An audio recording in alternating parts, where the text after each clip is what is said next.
నమస్తే, welcome to our channel. నేను మీ సిరి. వాలంటీర్ల సిమ్ కార్డుల కట్తో జగన్మోహన్ రెడ్డి గారికి కొత్త తలకాయ నొప్పి మొదలైందా? సో ఈ అంశాన్ని మనకి ఇంకా క్లుప్తంగా వివరించడానికి మనతో పాటు ఉన్నారు టీడీపీ స్పోక్స్ పర్సన్ సూర్యదేవర లత గారు. నమస్కారం. నమస్తే మేడం, ఇప్పుడు జగన్మోహన్ రెడ్డి గారికి కొత్త హెడ్ఏక్ స్టార్ట్ అయిందని చెప్పేసి మనకు వార్తలు వస్తున్నాయి. ఏంటంటే వాలంటీర్ల సిమ్ కార్డులు కట్టింగ్. సో దానివల్ల జగన్మోహన్ రెడ్డి గారు అతలకుతలం అవుతున్నారని చెప్పేసి మనకి వార్తలు వస్తున్నాయి. సో ఇందులో ఎంతవరకు వాస్తవం ఉందో సార్? ఇది గత కొద్ది రోజులుగా మనం చూస్తుంటే వాలంటీర్లది కొంచెం తగ్గింది, కానీ ఇంకా అన్న మీద అభిమానం చావక ఏమో తెలియదు, కానీ కొన్ని చోట్ల వెళ్ళి ఇంటింటికి వెళ్ళి ప్రచారాలు చేస్తున్నారు. ఎంత కంట్రోల్ చేయాలన్నా ఇంకా టైం పట్టేటట్టు ఉంది. సరే, ఇవన్నీ దృష్టిలో పెట్టుకొని ఇప్పుడు ఐప్యాక్ వాళ్ళే కదా వీళ్ళని తీసుకొచ్చింది. సో అప్పుడు ఏంటంటే వాలంటరీ వ్యవస్థ పెడితే, వాలంటరీ వ్యవస్థ ఎప్పుడూ కూడా జగన్కి ఫేవర్ చేయాలనే ఉద్దేశంతోనే, కానీ ప్రతిసారి కూడా వాళ్ళు ఎన్నికల కమిషన్ వచ్చిన తర్వాత కూడా, ఎన్నికల కోడ్ కూడా స్టార్ట్ అయిన తర్వాత కూడా వెళ్ళిపోయి వాళ్ళు ఇంకా మళ్ళీ ప్రచారాలు చేయటం కొన్ని చోట్ల జరుగుతూనే ఉంది. ఆ జరిగే తరుణంలో ఏంటంటే వీళ్ళకి ఇంకా ఎట్లా కళ్యం వేయాలి, సో వీళ్ళని ఎలా మనం ఆపాలి అనేది ఎన్నికల కమిషన్కి కూడా ఒక ఆలోచన వచ్చి ఉంటుంది. సో ఏదేమైనా కూడా ఈ వాలంటరీ వ్యవస్థ అనేది జగన్కి కార్యకర్తలే లాగా పనిచేస్తున్నారు. వాళ్ళు ఒక గవర్నమెంట్ ఎంప్లాయీ అని జగన్ చెప్తున్నాడు, కానీ వాళ్ళ కార్యకర్తలలాగా పనిచేస్తున్నారు అనేది ఇప్పుడు ఈసీ వాళ్ళకి కానివ్వండి, వీళ్ళకందరికీ కూడా ఒక డౌట్ అనేది క్రియేట్ అయిపోయింది. కాబట్టి వీళ్ళని ఐప్యాక్ అనే దీనిలో నుంచి తీసుకొచ్చారు కదా, వాళ్ళే వీళ్ళని క్రియేట్ చేసింది. వాళ్ళు ఏం చేశారంటే వీళ్ళని వాలంటరీ వ్యవస్థ పెడితే 50 కుటుంబాలకి మనం అంటూ వీళ్ళని ఒకళ్ళని ఉంచితే వాళ్ళకి దగ్గరగా ఉండి ప్రతి ఫ్యామిలీ డీటెయిల్స్ కూడా మనకు అందుబాటులో ఉంటాయి, ఎవరు ఏంటి అన్నీ తెలుస్తాయి అనే విషయంలోనే ఐప్యాక్ వాళ్ళు అప్పుడు వీళ్ళని వాలంటరీ వ్యవస్థను తీసుకొచ్చారు. ఆ తీసుకొచ్చిన విధానంలోనే వీళ్ళు ఏం చేశారంటే ఎవరైతే గవర్నమెంట్ ఎంప్లాయీస్ ఉన్నారో, సచివాలయం సిబ్బంది ఉన్నారో వాళ్ళకి డైరెక్ట్ వీళ్ళతో యాక్సెస్ కల్పించేశారు వాలంటీర్లకి. అది కరెక్ట్ కాదు కదా మేడం. అంటే చట్టరీత్యా నేరం కదా, మనకి చట్టరీత్యా నేరం. కానీ ఆ జగన్ ప్రభుత్వంలో ఏదైనా చెల్లుబాటు అవుతుంది అనేటట్టు ఏం చేశారంటే వాళ్ళని వీళ్ళని కలిపి వాట్సాప్ గ్రూపే క్రియేట్ చేసేసారు. వాట్సాప్ గ్రూప్ క్రియేట్ చేసేసి వాళ్ళ దగ్గర నుంచి వీళ్ళకి సజెషన్స్ రావటం, వీళ్ళు ఇక్కడ నుంచి వాళ్ళకి సచివాలయానికి డైరెక్ట్ వీళ్ళు ఇక్కడ నుంచి ఇంటిమేషన్స్ పంపించడం. సో ఇదంతా సచివాలయ సిబ్బంది వీళ్ళు కలిసి వాట్సాప్ గ్రూపులు క్రియేట్ చేసి వాళ్ళ సజెషన్స్ తీసుకొని వీళ్ళు పనిచేయటం, గ్రౌండ్ లెవెల్లో వీళ్ళు పార్టీ పనిచేయటం అనేది స్టార్ట్ చేశారు. సో ఇవంతా కూడా ఎన్నికల కమిషన్ గారి దృష్టికి కూడా వెళ్ళిన తర్వాత వీళ్ళకి ఎక్కడైతే మనం చెక్ పెట్టగలము అని అనుకున్నారు. సో అది కూడా ఎలక్షన్ కమిషన్ ఇది వచ్చిన తర్వాత వాళ్ళు కూడా సచివాలయం ఉద్యోగులు కూడా, ఎందుకంటే ఒక చోట ఉద్యోగం చేసేటప్పుడు వాళ్ళకి తప్పదు, ఒక సీఎం ఆదేశాలు కాబట్టి వాళ్ళు కూడా ఎంప్లాయీస్ పనిచేయాల్సి వచ్చింది. వాళ్ళు ఒక్కొక్కళ్ళు డ్రాప్ అయిపోయారు, ఆ గ్రూప్లో నుంచి తొలగిపోయారు. తర్వాత కూడా వీళ్ళకి ఎలా చెక్ పెట్టాలి అనుకున్నప్పుడు మొత్తం ఆ నెంబర్స్ కానివ్వండి, ఆ డీటెయిల్స్ కానీ అవన్నీ ఎక్కడ ఫీడ్ అయి ఉంటాయి, సెల్ ఫోన్స్లో ఫీడ్ అయి ఉంటాయి. ఆ సెల్ ఫోన్స్ని మనం తీసేసుకుంటే వాళ్ళకి మొత్తం కట్ అవుతాయి. సో వాళ్ళకి కాంటాక్ట్స్ అన్నీ ఉండవు. సో ఎవరు పర్సనల్ ఇవి కూడా ఉంటాయి. ఇప్పుడు 50 కుటుంబాల ఇవి సీక్రెట్సే కానివ్వండి, వాళ్ళ డేటానే కానివ్వండి, ప్రతిదీ కూడా వీళ్ళ దగ్గర ఉంటుంది, వాలంటీర్ల దగ్గర. సో అది పెట్టుకొని వీళ్ళు ఏమైనా చేస్తున్నారు. సో అందుకని వాళ్ళ ఓటర్ కార్డులో నుంచి, ఆధార్ కార్డు నుంచి అన్ని డీటెయిల్స్ కూడా వీళ్ళ దగ్గరే ఉంటున్నాయి. వాళ్ళ రేషన్ కార్డు దగ్గర నుంచి, వాళ్ళకి వచ్చే స్కీముల దగ్గర నుంచి ప్రతిదీ ఇవన్నీ కూడా వీళ్ళ దగ్గరే ఉంటున్నాయి, వాలంటీర్ల దగ్గర.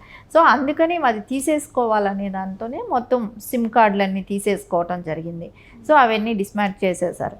ఇప్పుడు జగన్మోహన్ రెడ్డికి ఇప్పుడు వాలంటీర్ల మూలం నుంచి వచ్చే బెనిఫిట్స్ అయితే ఏమీ ఉండవు, ఎందుకంటే ఆ సిమ్ కార్డ్స్ అయితే ఎప్పుడైతే పోయాయో సో వాళ్ళకి మొత్తం కట్ అయిపోతుంది. ఎంత ఉన్నా మాన్యువల్గా పనిచేసినా వాళ్ళని ఇప్పుడు పోలింగ్ బూత్ల వరకు రానివ్వట్లేదు, ఒకటి అక్కడ తిరగకూడదు, ఆ సరౌండింగ్స్లో ఉండకూడదు అని అన్నారు. సో నెక్స్ట్ వెళ్ళి ప్రచారం చేయకూడదని చెప్పారు, ఆ ప్రచారాలకి దూరంగా ఉండాలని చెప్పారు. సో ఇప్పుడు సిమ్ కార్డులు పోయాయి, వాళ్ళ మీద పెట్టాల్సిన కండిషన్స్ అవన్నీ కూడా అప్లై పెడుతున్నా కూడా చెదురుమదురుగా అక్కడక్కడ కొన్ని జరుగుతున్నాయి. జరిగిన వాటికి కూడా కేసులు కూడా ఫేస్ చేయాలని కూడా ఈసీ గట్టిగా వార్నింగ్ కూడా ఇచ్చింది. ఇచ్చిన తర్వాత కొంచెం తగ్గుతాయి అనేది చూడాలి మనం. అంటే ఇప్పుడు చూస్తున్నట్టయితే జగన్మోహన్ రెడ్డి గారు మొత్తానికి అంటే ఎమ్మెల్యేల మీద ఎంపీల మీద కాకుండా చాలాసార్లు మనం విన్నాం, వాలంటీర్లు మీరే నాకు ఉంది, మీరే పనిచేయాలి, మీ మీద నమ్మకం పెట్టుకున్నా అని చెప్పేసి చాలాసార్లు వాలంటీర్ల గురించి మాట్లాడడం జరిగింది, మనం చూసాం. సో ఇప్పుడు మరి ఇలా జరుగుతున్న సమయంలో మరి జగన్మోహన్ రెడ్డి గారి పరిస్థితి ఎలా ఉండబోతుంది? అంటే వాలంటీర్లకు ఇప్పుడు మళ్ళీ నంబర్స్ రావడం అవన్నీ అంటే వాళ్ళతో మళ్ళీ మాట్లాడడానికి అవకాశం లేదు కదా, సో ఎలా ఉండబోతుంది మరి? ఖచ్చితంగా వాలంటీర్కి వచ్చిన దెబ్బ మూలాన, ఈ షాక్ మూలాన జగన్మోహన్ రెడ్డికి ఇంకా పెద్ద షాక్ తగిలినట్టే. ఎందుకంటే సిమ్ కార్డ్స్ ఎప్పుడైతే తీసేస్తారో సో వాళ్ళతో కాంటాక్ట్స్ తగ్గిపోతుంది. కాంటాక్ట్ ఇదివరకు ఉన్న రికార్డ్ పరంగా ఉన్నటివి కూడా వాళ్ళ దగ్గర పోతాయి. ఎందుకంటే సిమ్ కార్డులు ఇచ్చి సెల్ ఫోన్లు ఇచ్చి వాళ్ళకి డే టు డేట్ ఏం జరుగుతుంది అనేది ఇన్ఫర్మేషన్ తీసుకుంటూ వాళ్ళతో సచివాలయం సిబ్బంది డైరెక్ట్ టచ్లో ఉంటూ ఇవన్నీ మానిటర్ చేస్తూ ఉన్న వాళ్ళు ఇప్పుడు ఒక్కసారిగా అవన్నీ లింక్స్ అన్నీ కట్ అయిపోయినట్టే అయిపోతుంది. కాబట్టి ఇంకా ఫర్దర్గా వాళ్ళు ఏమైనా చెయ్యాలని చూస్తే కొత్తగా మళ్ళీ వెళ్ళి చేయటానికి ట్రై చేస్తే ఎలక్షన్ కోడ్ ఉంది కాబట్టి ఇంకా కేసులు అవన్నీ ఫేస్ చేయాల్సి వస్తుంది. సో వాళ్ళు ఫర్దర్గా నేను అనుకుంటాను ఇంకా వాలంటీర్లు కూడా వెళ్ళరనే అనుకుంటున్నాం. ఎందుకంటే వెళ్ళిన తర్వాత నుంచి వాళ్ళు కేసులు ఫేస్ చేయాల్సి వస్తుంది. ఈ బాధలన్నీ ఎందుకు అనుకుంటారు, ఇంకా వాళ్ళు కూడా తగ్గిపోవచ్చు. అంటే ఇప్పుడు జగన్మోహన్ రెడ్డి గారు నిజంగానే ఒంటరయ్యారు అనుకోవాలా? వాలంటీర్లు లేరు, కుటుంబం లేదు, నాయకులు లేరు, ఇచ్చేదానికి స్కీములకి ఇచ్చేదానికి డబ్బులు లేవు, ఏం చేస్తాడు? ఇంకా అప్పులు తెచ్చేదానికి ఆస్కారం లేదు. ఇంకా దాని మూలన ఖచ్చితంగా జగన్మోహన్ రెడ్డి అయితే ఇబ్బందుల్లో పడ్డట్టే. ఈ స్టార్ట్ అయిపోయింది, ఆయన టైం అంటూ స్టార్ట్ అయిపోయింది. ఇంకా ఆయనకి రోజుకు ఒక గండం లాగానే ఉంటుంది. అంటే ఇప్పుడు ఈసీ వచ్చిన తర్వాత కూడా అంటే ఎలక్షన్ కోడ్ వచ్చిన తర్వాత కూడా చాలా వరకు వాలంటీర్లు వెళ్ళి మీరు ఇలా చేయండి అలా చేయండి అని చెప్పి ప్రజల్ని ప్రలోభ పెడుతున్నారని చెప్పేసి కూడా మనకి వార్తలు వస్తున్నాయి. సో మరి వీటన్నిటిని ఎట్లా ఈసీ చూడబోతుంది అసలు? ఈసీ అందుకే కదా గట్టిగా నిర్ణయం తీసుకుంది. ఎందుకంటే వాళ్ళు అలా వెళ్ళి ప్రచారం చేస్తే కేసులు పెట్టడానికి కూడా అవకాశం ఉంది. పోలింగ్ బూత్ల సైడ్ వాళ్ళు తిరిగినా కూడా ఫోటో తీసిన అక్కడ కనపడితే ఫోటో తీసుకెళ్ళి కేసు పెట్టేటట్టు ప్రిపేర్ అయ్యారు. సో అంత స్ట్రిక్ట్ రూల్స్ వచ్చాయి కాబట్టి ఇంకా ఖచ్చితంగా వాళ్ళైతే వెళ్ళరనే అనుకుంటున్నాం. వెళ్ళారంటే ఇంకా వాళ్ళ కేసులు ఫేస్ చేయాల్సి వస్తుంది కాబట్టి ఖచ్చితంగా వాళ్ళు వెళ్ళరు. జగన్మోహన్ రెడ్డికి ఎలాగైనా వీళ్ళని చేయించి ఒకవేళ వీళ్ళు అనుకుంటే వాలంటీర్లు మన అన్న విడిపిస్తాడు లేక గవర్నమెంట్ వస్తుంది. ఈసీ అందుకే కదా గట్టిగా నిర్ణయం తీసుకుంది. ఎందుకంటే వాళ్ళు అలా వెళ్ళి ప్రచారం చేస్తే కేసులు పెట్టడానికి కూడా అవకాశం ఉంది. పోలింగ్ బూత్ల సైడ్ వాళ్ళు తిరిగినా కూడా ఫోటో తీసిన అక్కడ కనపడితే ఫోటో తీసుకెళ్ళి కేసు పెట్టేటట్టు ప్రిపేర్ అయ్యారు. సో అంత స్ట్రిక్ట్ రూల్స్ వచ్చాయి కాబట్టి ఇంకా ఖచ్చితంగా వాళ్ళైతే వెళ్ళరనే అనుకుంటున్నాం. వెళ్ళారంటే ఇంకా వాళ్ళ కేసులు ఫేస్ చేయాల్సి వస్తుంది కాబట్టి ఖచ్చితంగా వాళ్ళు వెళ్ళరు.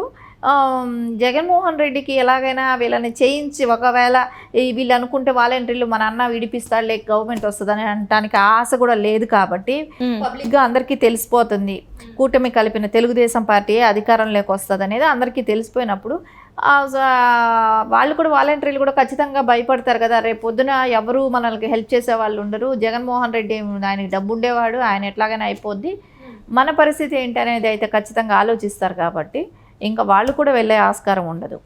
Right ma'am, right. Thank you so much ma'am. Okay, thank you.